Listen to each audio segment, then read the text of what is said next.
Gaano nga ba kasakit mawalan ng taong minamahal? Kapag nauna sila ng hindi inaasahan. Yung di mo aakalain, pero sa isang iglap, kinuha na sila ng Diyos mula sa atin. Kaibigan, kapamilya o kakilala, may mga taong mapapalapit sa ating mamahalin natin at magkakaroon ng parte sa mga buhay natin, mga taong masasabi nating importante. Pero ang buhay, hindi talaga natin kontrolado. Tanging Diyos lang may hawak nito. Kaya kapag dumating yung araw na ayaw naman natin, maiiwan tayong nasasaktan at nagtatanong. Nananalangin na sana wag muna. Kasi hindi pa natin kaya na sila ay mawala.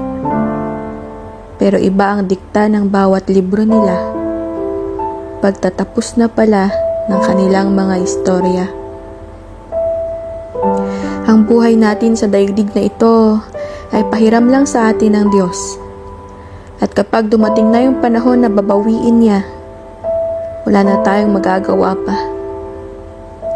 Masakit, malungkot at sadyang nakakapanlumo. Yung sakit na hindi mawala-wala at mga luhang di matapos sa pagtulo. Pagsariwa sa mga alaalang naiwan nila at pagbigkas ng pasasalamat sa buhay na kanilang ibinahagi sa bawat isa. Tayo ang nabubuhay, kaya marapat na tayo ang magpatuloy. Isama natin ang kanilang mga alaala sa bawat araw, ipagpasalamat ang panahong nakasama natin sila at mahalin natin ang ating mga sarili dahil tiyak, yun rin ang nais nila.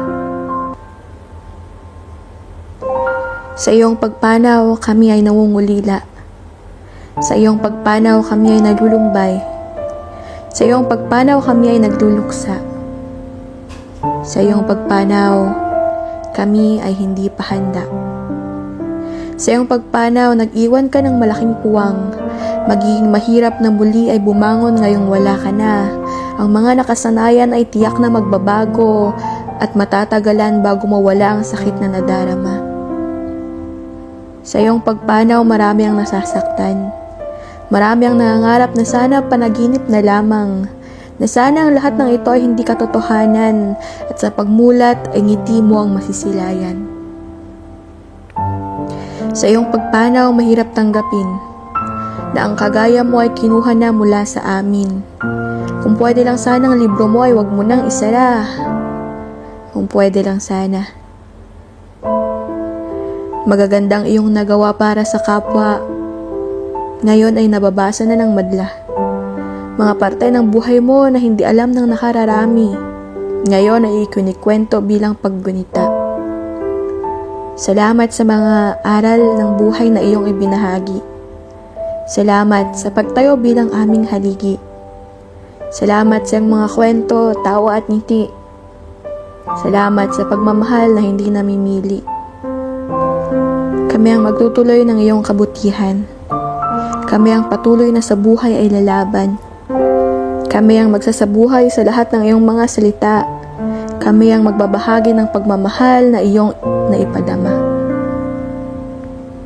Maraming salamat at kami ay naging parte. Maraming salamat at ikaw ay nakilala. Ikaw sa aming lahat ay naging biyaya. Kaya maraming salamat sa iyong buhay.